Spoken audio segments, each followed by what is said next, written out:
customer tayong pumunta dito ngayon. Mabait ating customer. Galing po siya ng Pampanga. Si Doc. May pumunta po tayong customer, si Doc. Basta ang pangalan niya po ay si Doc. Isa po siyang doktor. Boom, boom, boom! Let's go! Reset. Nireset natin. At syempre, dahil bumisita po rito, at saka syempre, marami na rin siya nabili sa atin, nireguluhan natin ng belly bolt. Dapat nilag natin yun, no? Dapat nag-grill tayo. Yan po yung customer natin dito.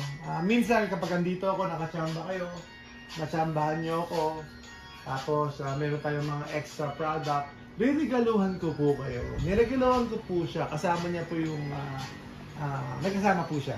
Boom, boom, boom! Niregaluhan ko po ng ating super plushie, yung higanting plushie, mga kaibigan.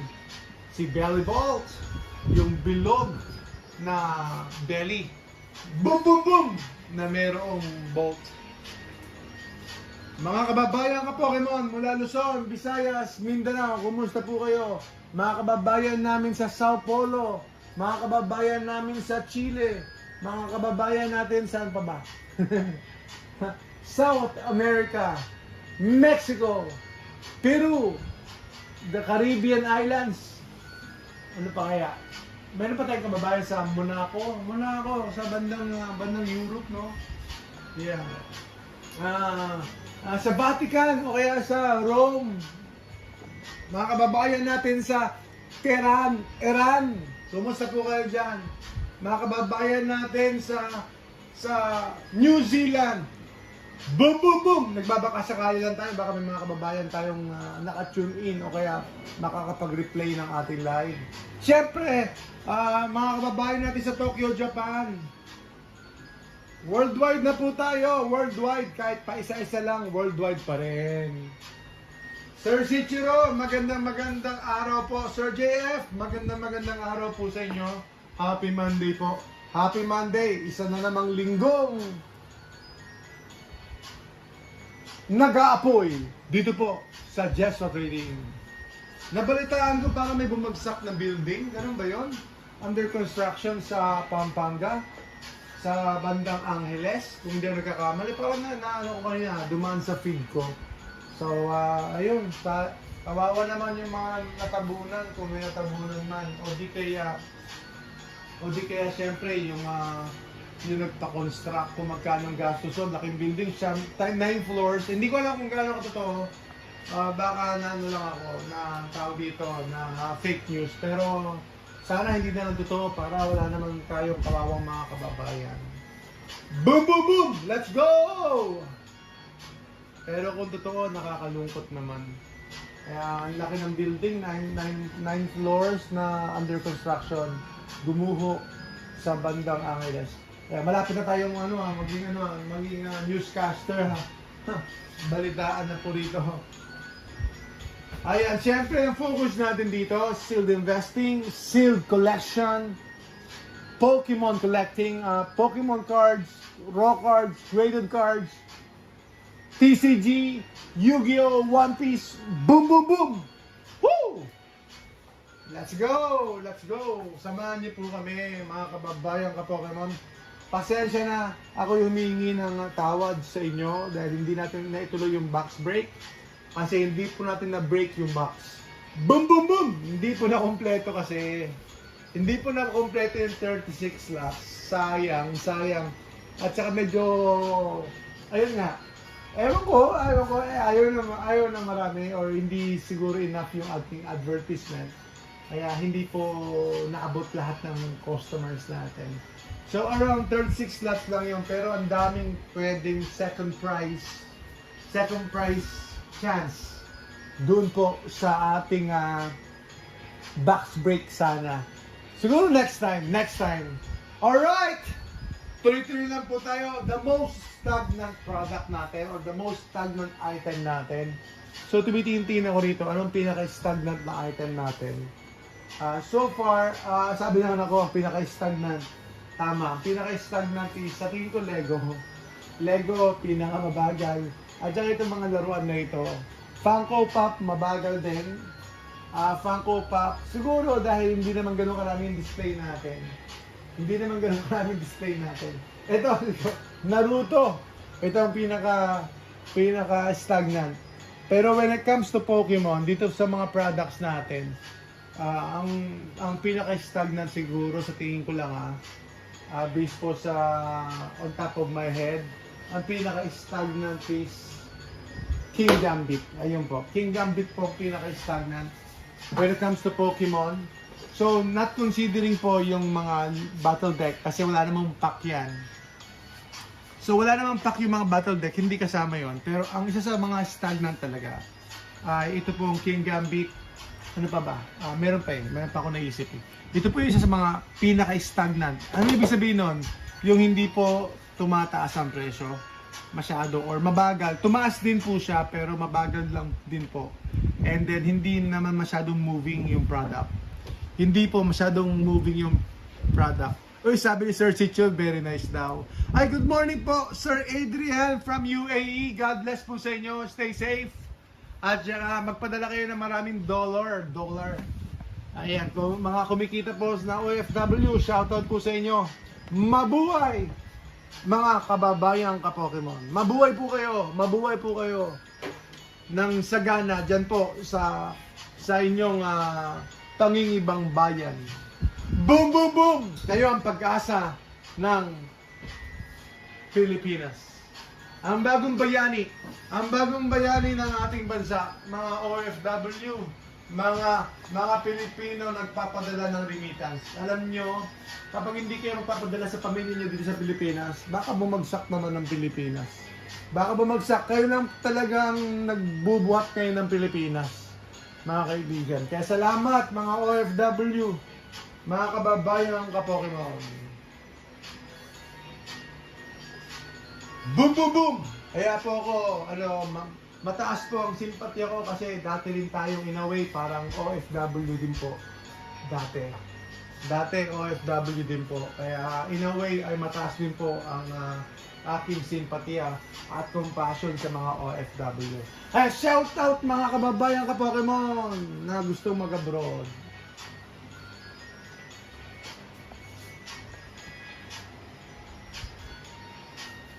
Ayun. Yes po, Sir Adrian. Salamat po. Keep it up lang po. Tuloy-tuloy lang po. Ang the best strategy, I should say, is we should go long term. At ang focus natin, lahat na may tax, okay po yan. So, bakit po Sword Fable or bakit po King Gambit ang medyo slow moving?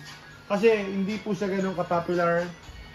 Hindi popular yung packs, hindi popular yung set, I should say. And then King Gambit compared to Greninja, compared to Kingdra, mas hamak namang popular si Kingdra at saka si Greninja. At saka syempre yung promo card niya, doon nagkakatalo sa promo card. Ayun, sa promo card po. Ayun! Additional, tama po Sir JF. Naku po, oo nga pala. Ang mga bagong bayani rin yung mga middle income. Sige, mga middle income at saka yung mga small business owner, grabe pala ang taxation dito sa atin sa Pilipinas.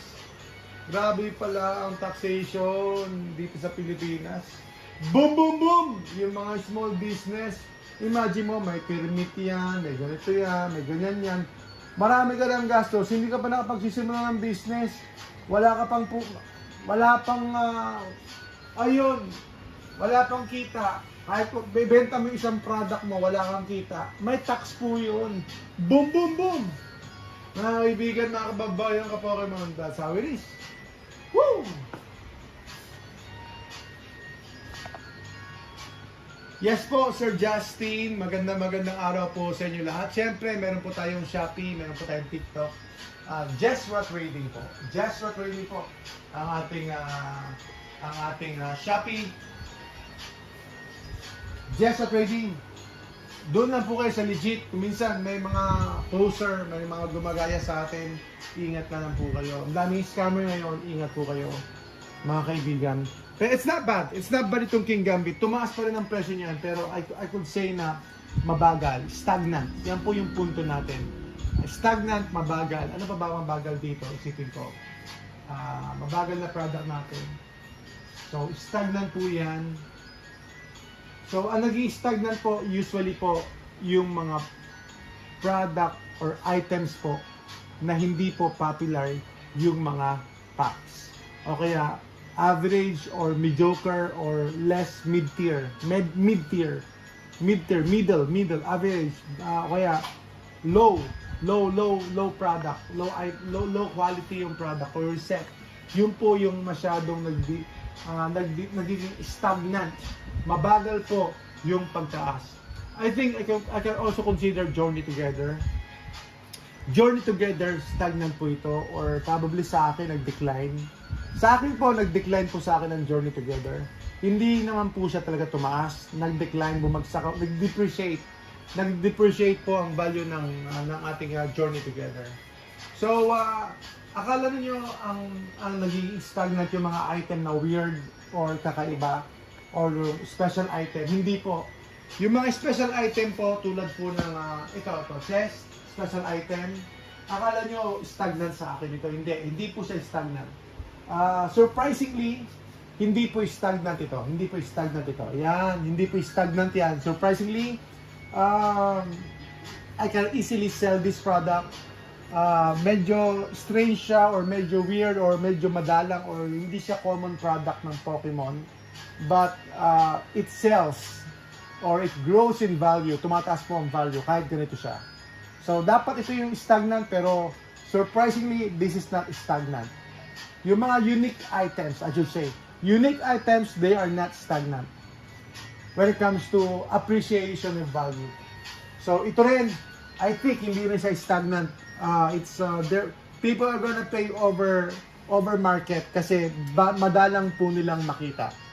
And this one too, ito, yung mga unique products. Papakita ko yung mga unique products at saka yung 2-pack bundle na yan. Yan, unique products, akala mo hindi tumataas, pero people may be willing to pay over market because of its scarcity. Mga kaibigan. Ayun din, akala nyo hindi rin mag-overpay ang mga tao dyan. Dati, marami yan. Nasa 4-5 lang benta ko dyan, 4,000. Ngayon, I think, market na po siya, 5,500. Yun na po yung retail niyan, 5,500. Pero, it can go over. And, iisa na lang po na iwanan sa atin. Iisa na lang po. So, personal na po yan. So, may mga items na akala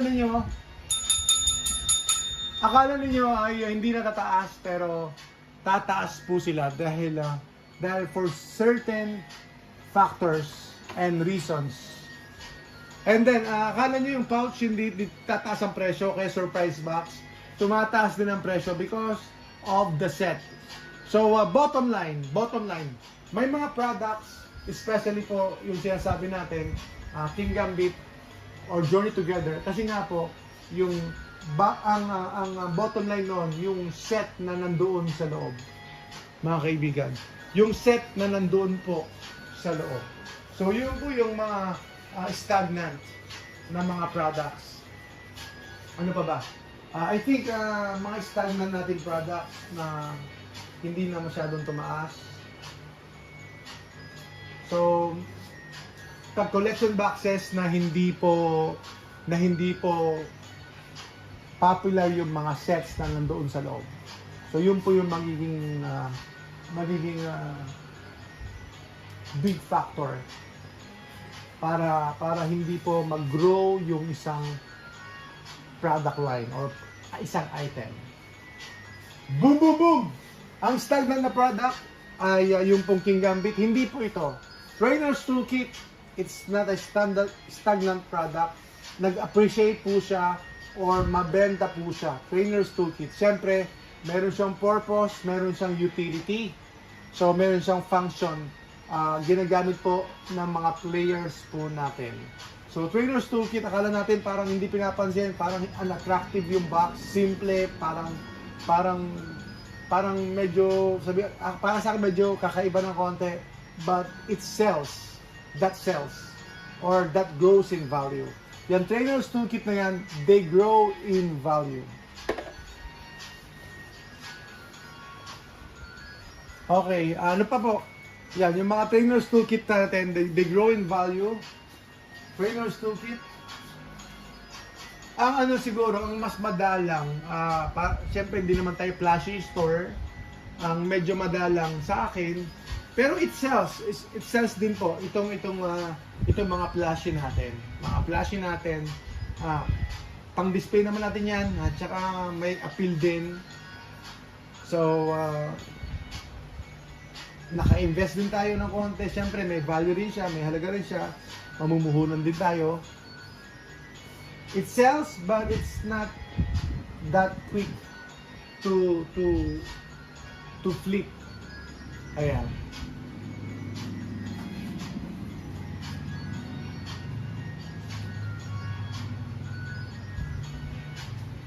Boom, boom, boom! Yes po, Sir JT, bumibili po tayo. Ipadala nyo lang po sa amin and we're willing to pay. We're willing to pay po. Yan po ang ating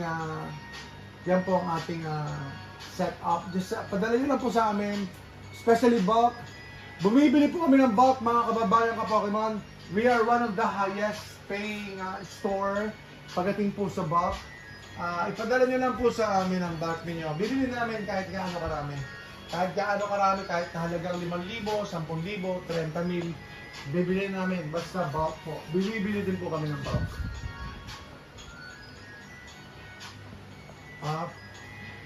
Pikachu Leche promo.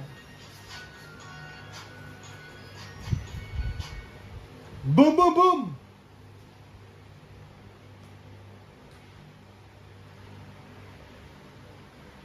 PM nyo lang po kami kapag may mga bag po kayo, and then mga singles. Singles naman mostly ay English lang po tayo. Mostly English lang po tayo. At saka syempre medyo wala pa tayo talagang nagbebentahan ng English or ng mga cards. So medyo mahirap mag-flip po ng mga cards. Talagang tatrabahuin mo siya. It takes a lot of effort para magbenta po ng cards. Especially po kapag by individual or by singles. O kaya talagang it takes a while.